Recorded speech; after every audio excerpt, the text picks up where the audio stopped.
E aí galera, aqui é o Barba e eu venho trazer mais uma atualização urgente.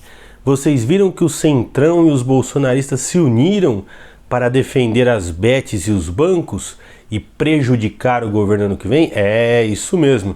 Eles atuaram com o simples intuito de prejudicar o governo ano que vem. Dá uma olhada, pessoal. A oposição ou o Centrão mira no Lula e acerta no Brasil, acerta na população brasileira. Sabotadores estão em curso para aplicar o que dizem ser uma derrota ao governo, que na verdade é uma derrota ao país, apenas e tão somente para tentar criar dificuldades para o governo para ver se consegue voltar ao poder.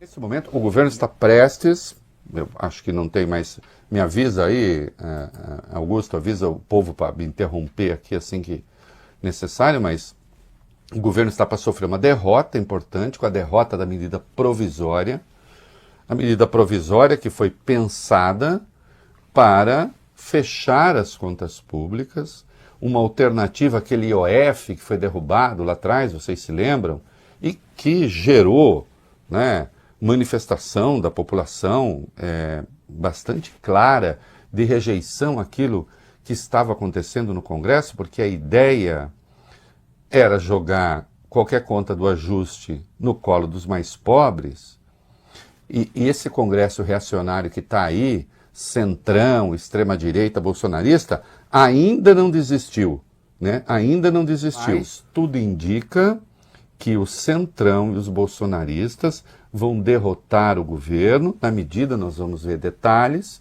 né, que o governo fez ali, cedendo um monte de coisa, né, para tentar os recursos para fechar as contas públicas. Mas aí a resposta da oposição, a resposta do centrão é qual? Cortem gastos. A hora de cortar gastos, querem cortar gastos de onde? Querem cortar gastos, obviamente, das despesas sociais. Né? Então, neste momento, existe um processo de sabotagem do Brasil, do país. Deixa eu deixar claro aqui uma coisa, eu já disse isso, vou repetir. A PEC da blindagem, a PEC da bandidagem, só não foi aprovada porque houve rua, porque houve mobilização. Se não houver mobilização e se não houver rua, dentro da legalidade, esse Congresso vai aprontar barbaridades. Barbaridades. Porque ele não está olhando, a maioria ali, boa parte na Câmara em especial, não está olhando para o interesse do país. Está querendo derrotar o governo. É justo que a oposição queira derrotar o governo? É. Sabotando o país não é justo. Deixaram para a última hora essa votação, as coisas, porque tem que votar hoje, teria de ser, a coisa teria de ser promulgada até às 11h59, às 23h59, 11h59 da noite, 23h59. Neste momento, a avaliação é que o governo será derrotado. E essa derrota se dá muito especialmente que hoje saiu uma pesquisa com números muito favoráveis ao Lula e a seu governo. E aí disseram, não, então nós temos de fazer alguma coisa. Né? Então, a qualquer momento, essa derrota pode ser consolidada, parece difícil reverter essa altura, é preciso 257 votos, são necessários, é preciso ter 257 votos, são necessários 257 votos, nós vamos dar detalhe da medida. Para aprovar, até havia pouco, umas 2 horas e pouco, quando eu me inteirei e conversei com pessoas, faltava ali coisa perto de 50 votos, é muita coisa. É muita coisa. Né? E tem gente comandando essa sabotagem. Um deles é o governador de São Paulo, Tarcísio de Freitas. que está ligando. Ele nega, mas ele está ligando. O senhor está ligando. Eu conversei com gente que recebeu ligação. Não sua, mas em seu nome. Para votar contra. Porque é mais um serviço que o senhor pretende prestar ao bolsonarismo, dizendo, tá vendo como eu sou cara? Confie em mim. Eu não só apoio Trump, eu não só deixo de criticá-lo quando ele impõe tarifas ao Brasil, como eu sou capaz de mobilizar pessoas para votar contra as contas públicas. O que nós temos aí? Vai lá. Líderes do governo afirmaram que existe uma chance real de derrota na votação da MP alternativa ao IOF, o Imposto sobre Operações Financeiras. O texto, que assegura ao menos 17 bilhões de reais em receitas para a União em 2026, tem validade apenas até às 23 horas e 59 minutos, como você disse, de hoje. Integrantes do governo Lula acreditam em articulação de oposicionistas, incluindo o governador de São Paulo, Tarcísio de Freitas, o presidente do União Brasil, Antônio Rueda, e o presidente do Progressistas, o senador Ciro Nogueira. Para o Planalto, o embate técnico ficou em segundo plano. O objetivo da oposição seria criar dificuldades na área fiscal para 2026. Não é que acreditam, não. É o que está acontecendo. É o que está acontecendo. Primeiro que o Ciro Nogueira anunciou que ele ia fazer isso em março. Dia 31 de março ele anunciou. Não é? O Rueda tem uma investigação da Polícia Federal, ele acha que é perseguição a ele. Não tem perseguição nenhuma. Não é? Eu ainda acho que a verdadeira obra desse senhor virá público um dia. E o Tarcísio está, sim, mobilizado. Né? Este que diz, não me preocupo com São Paulo e tal, está mobilizado. Eu insisto, eu não acho que a oposição tem de ser proibida de se manifestar e fazer coisas. O problema é fazer o quê e para quê? O que eles têm como alternativa? Qual é a alternativa? Não tem. O que mais tem aí? Vai lá. Reinaldo, caso a MP seja rejeitada, abrirá um buraco no projeto de lei orçamentária do próximo ano que teria que ser corrigido pelo relator do orçamento, o deputado Isnaldo Bulhões, do MDB de Alagoas. O projeto prevê um superávit primário de 34,3 bilhões de reais no próximo ano, equivalente a 0,25% do PIB. Além da MP, o governo ainda conta com 19,8 bilhões em receitas previstas no projeto de lei complementar que propõe um corte linear de benefícios fiscais. A proposta inclui também um aumento de 10% na tributação de empresas do regime de lucro presumido. Vieram com a cascata, não, essa proposta que aumenta impostos e nós queremos cortar impostos. Digam de onde vocês querem cortar as despesas. Digam de onde vocês querem cortar as despesas. Tarcísio, Augusto, acha para mim o Tarcísio fazendo elogio do Milei. Avisa assim que estiver pronto. Ou a mim, ou ao Valibene, o Arthur. O Tarcísio fez uma palestra há algum tempo aí, fazendo o elogio a Milei. Esse Milei que agora está sendo destruído pela sua própria delinquência, dizendo, ele sim, olha a coragem que ele tem de fazer cortes. Bom, ele cortou de aposentados, ele disse para as províncias, que são os nossos estados aqui, danem-se com a dívida de vocês, enquanto aqui em São Paulo o Tarcísio renegociou a dívida de São Paulo com a federação, claro, com a União, não é? Mandou os gastos sociais às favas, promoveu demissão em massa do serviço público. Tentar ajustar contas assim é relativamente fácil. Relativamente fácil, porque, claro, traz prejuízo à população e trouxe E o Tarcísio está dizendo, e olha que maravilha, o Milei. Vai ver a maravilha que está a Argentina. Tá na mão o vídeo. É isso? Então põe aí. Tarcísio, que está ajudando a comandar essa patuscada, o que ele quer para o Brasil? Isso aqui, ó. O Milei fez isso com muita propriedade na Argentina. Ele comunicou que ia tomar medidas duras na campanha, no discurso de posse, está tomando medidas duras. Se você me perguntar, seria possível cortar 5% do PIB de despesa do Estado num ano? Eu diria, é impossível. E ele fez.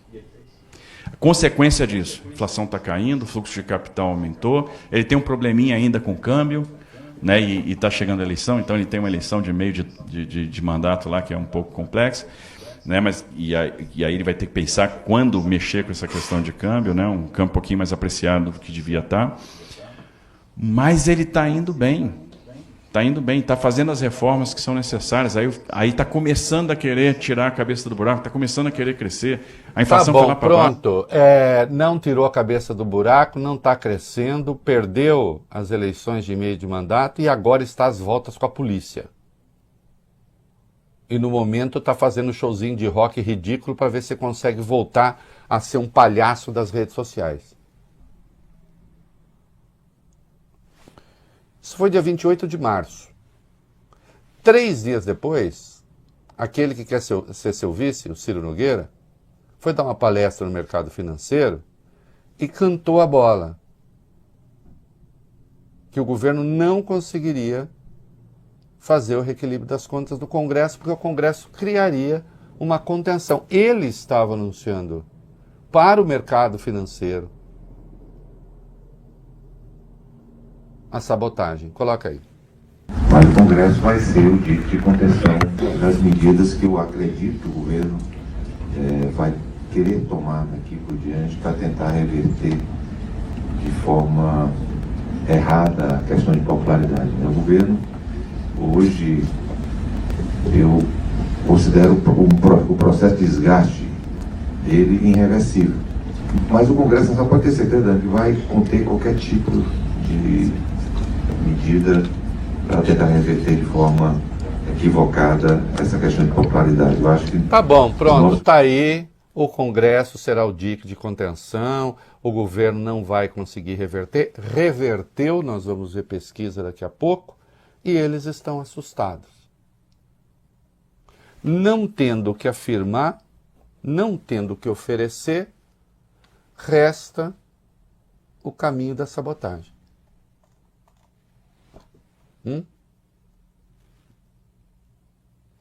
O relator da medida criticou essa gente toda. Vamos lá. Sim, Carlos Zaratini, do PT de São Paulo, acusou o governador de São Paulo, Tarcísio de Freitas, o presidente do União Brasil, Antônio Rueda, e o presidente do Progressista, Ciro Nogueira, de atrapalharem a votação do parecer. As declarações foram dadas numa entrevista à Globo News. Hoje é a data limite, como dissemos, para a votação do texto. Em nota, Tarcísio negou a articulação. Disse, nesse momento, estou totalmente focado nos desafios e nas demandas de São Paulo. Que mais? Segundo Zaratini, Tarcísio antecipou a disputa de 2026. Ele disse o seguinte, o problema todo é o seguinte, isso está virando disputa eleitoral. O governador Tarcísio de Freitas, ao invés de governar o estado de São Paulo, está usando o seu tempo para ficar pressionando o deputado. Zaratini citou ainda Ciro Nogueira e Antônio Rueda. O Ciro Nogueira e o Rueda, que são os presidentes do PP e do União Brasil, ao invés de trabalhar para cuidar de efetivamente a gente permitir que o governo trabalhe, nós precisamos que eles parem de atrapalhar e que permitam que os seus parlamentares cumpram os acordos feitos. Lembrando que isso fez parte de um acordo, mais um rompimento. É por isso que eu falo. Esses dias um amigo, carinhosamente, disse, Reinaldo, quem te viu, hein? Quem te vê agora pregando que as pessoas vão para as ruas? Primeiro que eu nunca fui contra a rua. Algum momento eu disse que não é para ir para a rua? Em algum momento da minha trajetória? É preciso haver razão para isso. Eu sou contra porradaria em rua. Ir para a rua para expressar insatisfação, identificar quem está tentando ferrar as contas públicas, isso é uma obrigação. Isso é uma obrigação. Porque fica parecendo que as propostas que estão aí são confiscatórias. Não, não são. Do que é que nós estamos falando? Vai lá.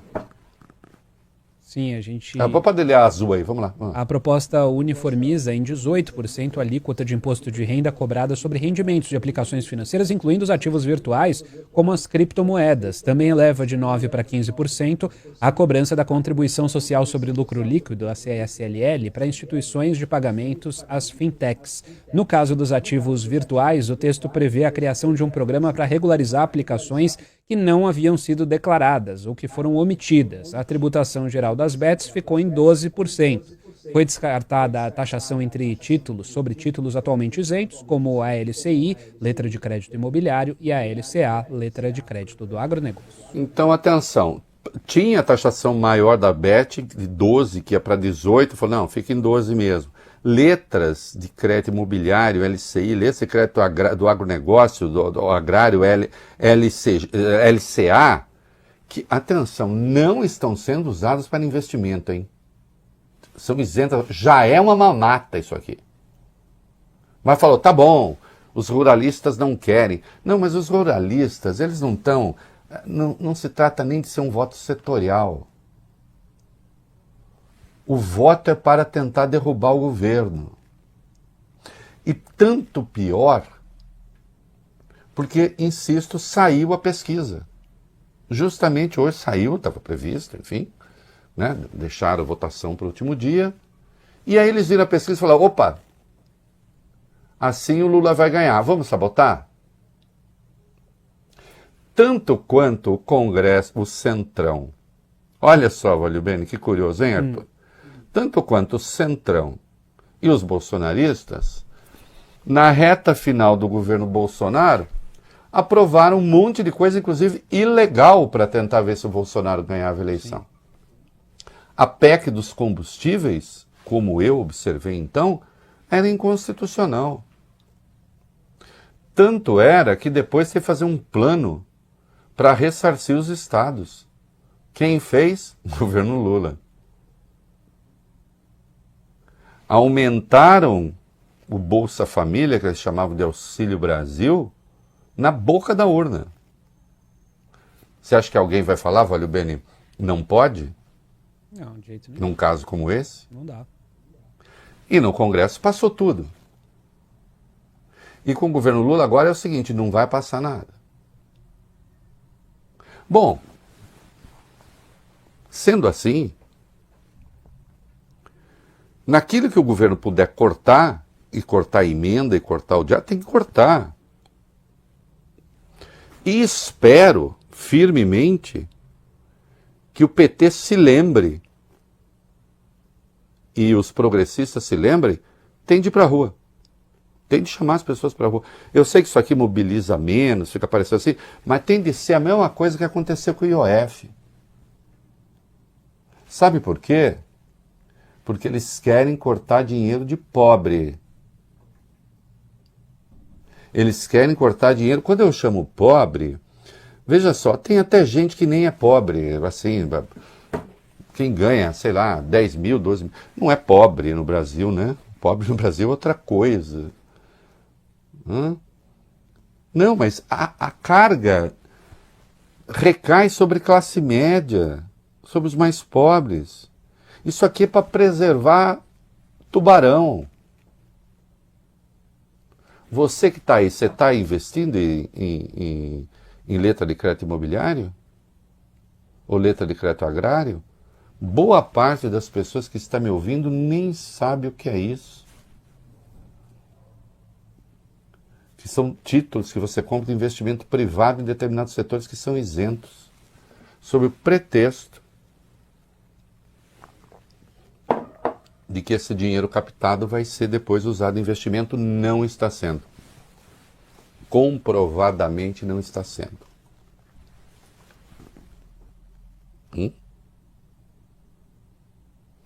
Então é preciso explicitar isso. Dar nome às pessoas. Quem quer o quê e por quê?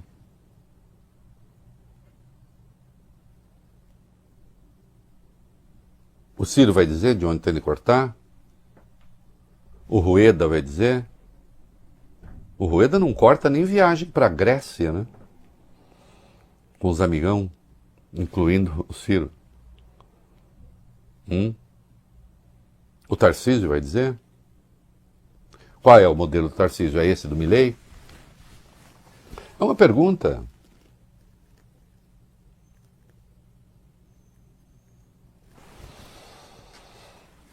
O que a gente tem aí? Reação do governo? Vai ter que fazer alguma coisa, vai ter que ter. Tá bom. Vai rejeitar? Vai ter que fechar a conta. O que vai acontecer? Vai lá. Reinaldo, o deputado Carlos Zaratini afirmou que caso o MP caia, o Ministério da Fazenda poderia editar decretos para elevar a tributação de forma a manter a previsão de receitas. Tem várias coisas que podem ser feitas por decreto, ele disse. Há definições de alíquotas de imposto que não precisam de lei, como IPI, IOF e outros. Tem portarias, tem uma série de coisas que podem ser adotadas. O Supremo reconheceu que o governo tem autonomia para aumentar ou diminuir a alíquota do IOF e não tem que consultar o Congresso. E não tem mesmo. E não tem mesmo. Né? E tem que ir para cima das emendas. Nós já vamos ver. O Randolph reagiu, vai lá, falando sobre Tarcísio. Líder do governo no Congresso, o senador Randolph Rodrigues reforçou que o ambiente da votação é de insegurança. Em entrevista ao Valor Econômico, o parlamentar voltou a falar em interferência do governador Tarcísio de Freitas. Ele declarou: o ambiente está turvo, inseguro, não é pelo mérito da MP, e sim porque tem um movimento em curso do qual estão juntos o governador de São Paulo, Tarcísio de Freitas, e o Ciro Nogueira conspirando para derrubar a MP e não dar saldo de caixa para o governo Lula. Randolph falou da atuação de Tarcísio e classificou como lamentável. Disse: Tarcísio está agindo não como governador de São Paulo, está agindo como candidato. É lamentável. Ele poderia estar preocupado com as tarifas dos pedágios de São Paulo, com a segurança. Mas ele está preocupado com outra coisa. Ele está preocupado em se viabilizar como candidato e tentar sabotar o governo do presidente Lula. Isso está evidente, com a devida vênia. Eu ouvi isso logo cedo, pouco depois de acordar e tal. Falei, será? Porque também me pareceu até um pouco inverossímil. Olha, na terceira ligação, pimba.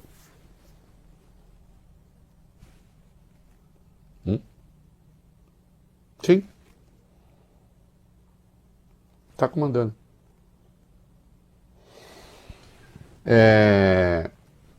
E tem o negócio de travar as emendas, vamos lá. Randolph Rodrigues afirmou que se o Congresso não aprovar a medida provisória, até 10 bilhões de reais em emendas parlamentares serão contingenciados. Ele deu a declaração após reunião com Lula, ministros, outros líderes do governo no Congresso. O parlamentar lembrou que o governo é obrigado a seguir a lei de responsabilidade fiscal. Nós temos, como força de lei, que cumprir um regime de metas no arcabouço fiscal que o próprio Congresso aprovou. Se tem arcabouço, temos que cumprir metas. Se temos uma queda de receita, por óbvio, temos que ampliar o contingenciamento.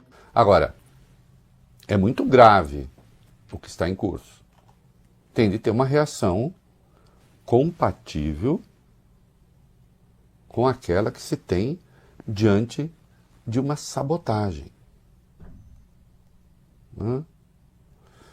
O Lindenberg Faria, líder do PT, está dizendo que eles podem dar o tiro no pé. Será como foi na PEC da blindagem no decreto do IOF? Eles não vão ter como explicar ao povo porque não querem aprovar a MP. E precisa deixar claro a não aprovação, o que implica. É preciso deixar claro de onde eles querem cortar o dinheiro e de quem eles querem cortar, né? E aí, Caiado, que é candidato, quer se apresentar como grande homem da extrema-direita, né? Fez uma convocação para votar contra. O que ele falou? Vai para as aspas dele. Atenção, deputados. Votar a favor da MP 1303 é votar para aumentar impostos e dar um presente de 30 bilhões de reais para o governo Lula torrar em 2026, com mais medidas populistas e irresponsáveis. O Brasil não precisa de mais impostos, precisa de respeito com quem produz. É uma fala, com a devida vênia, um pouco vergonhosa. Primeiro, assim, ela é útil, Porque está deixando claro que a questão é eleitoral. Que outra medida populista o senhor está falando? É a do imposto de renda? O senhor era contra? O senhor era contra a isenção do imposto de renda até 5 mil? Por que a sua turma não votou contra, então? Com coragem.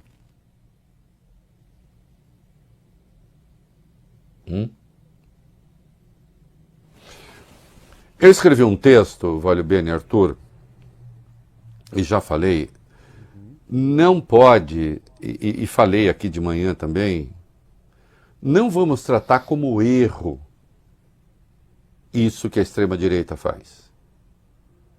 Não é erro. É exposição de uma natureza. Erro, Arthur, erro, Vale Bene, é quando você tenta acertar. Sim. Isso é erro. E não dá certo, né? Você tenta fazer a coisa certa, não sai como você previu, você tem um erro. Agora, quando você faz aquilo que realmente pensa, aquilo que é da sua natureza, aquilo que é do seu gosto, aquilo que está conforme a sua trajetória, você não erra, você expõe uma natureza. Essa natureza precisa ser compreendida por quem vota. Ela precisa ser entendida por quem está do lado de lá. Eu acho que progressivamente os brasileiros estão entendendo o que eles estão fazendo. E percebem, opa, não é erro isso que está aí. São escolhas. Escolhas que estão resultando em tiro no pé. Mas eles apostam que sem recursos o governo vai ter dificuldades e então haverá uma reversão. O Lula está num processo e o governo num processo de recuperação, haverá uma reversão nessa recuperação. Se os progressistas se descuidarem da mobilização e das redes, eles vão avançar, porque eles estão ali, né? Como eu brinco sempre, como aqueles jacarés, aqueles crocodilos, Vale Bene Arthur, a imagem que eu uso sempre, do rio Mara, Sim. no Quênia. Estão lá, assim, ó, à espreita. Falando, uma hora os gnus, vai ver se vocês acham a imagem.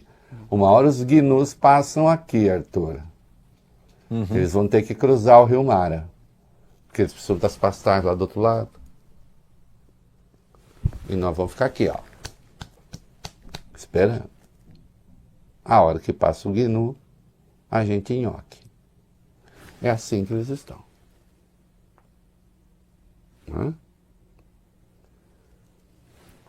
Não é política isso.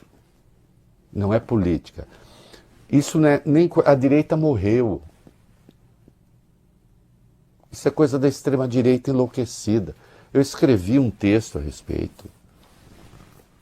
Escrevi um texto a respeito e citei este grandíssimo livro aqui, ó.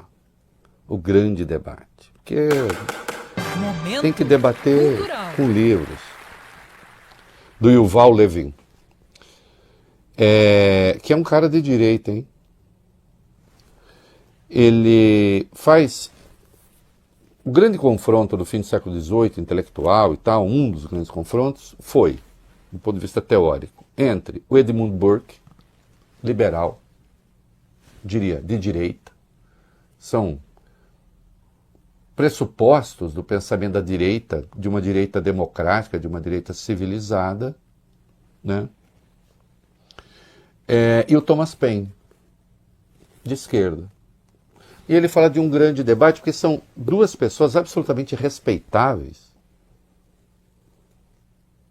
com pensamentos decentes, para tentar mudar o mundo, cada um a seu modo. O Burke dizendo da importância que tem a tradição e a renovação da tradição, atenta, claro, à mudança do mundo. E o Thomas Paine numa visão mais de mudança radical. Mas, sim, um grande debate, porque duas visões de mundo respeitáveis e opostas. Hoje em dia, quando se faz grande debate, muitas vezes você tem um especialista de um lado e um pistoleiro de outro, né? Parece, já disse esquete do Porta dos Fundos. Ah, tá aqui a cientista da USP que vai debater vacina e a dona Maricota, que diz que cuida de tudo isso com um chazinho, não é? Ela cuida de Covid, não é isso? Sim. Não era esse grande debate. Morreu a direita aos sabotadores. Isso que está aí é sabotagem no país. Retiraram da pauta. MP vai cair, não vai ter a votação hoje. Retirado da pauta. 251 pela retirada, 193 não. Isso. Parabéns aos sabotadores, vocês estão comemorando. Eu espero que aqueles que falam em defesa do país trilhem o bom caminho, que é conversar com os brasileiros, explicar o que aconteceu e atribuir a cada um a sua obra. Não é? E aí, galera, asqueroso, não é verdade? Os caras agindo com, primeiro, o intuito declarado de prejudicar o governo no ano que vem. Teve apoiador do governo e gente que publicou nas redes sociais dizendo que essa medida tinha que ser derrubada porque ela daria um cheque em branco, um cheque para o governo Lula no ano que vem. Isso é um absurdo completo. O Congresso não tem que atuar querendo prejudicar ou ajudar o governo que está aí. Tem que pensar naquilo que é bom para o povo e para o país. Esse ataque, vocês aí, na análise de vocês, pessoal, foi um ataque contra o governo ou contra o Brasil? Comenta aí nos comentários para estabelecermos diálogo e até a próxima.